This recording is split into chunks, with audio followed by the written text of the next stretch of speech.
Всем привет! Добро пожаловать на мой канал! Друзья, сегодня хочу поделиться с вами с еще одним рецептом очень вкусного, полезного молочного десерта, который у нас в народе называют казахская рафаэлло. Для его приготовления необходим кызыл-эремшек. Рецепт кызыл-эремшек уже есть на моем канале на 2 языках. Ссылку оставлю внизу под видео. Ну а вы не забудьте нажать на лайк, чтобы сохранить данное видео. Итак, готовый остывший эремшек кладем на противень, слегка измельчая руками.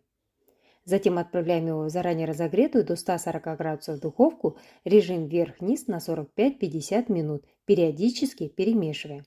Таким образом испаряется лишняя влага, и эремшек приобретает насыщенный коричневый цвет.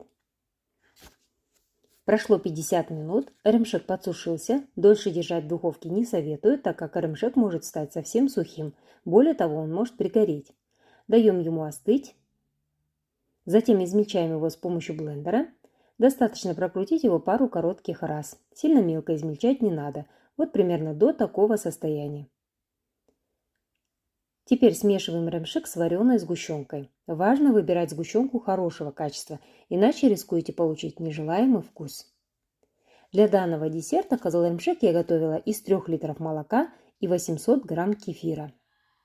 Из полученной смеси формируем вот такие бесподобно вкусные шарики. Это поистине уникальный десерт, вкус которого ни с чем не сравнить. Его подают к чаю в сочетании с кызыл-эремшек, жентом и куртом. Рецепт жента также есть на моем канале, ну а рецепт очень вкусного курта появится очень скоро. Поэтому подписывайтесь на мой канал и не забудьте нажать на колокольчик, чтобы быть в курсе выхода новых вкусных рецептов.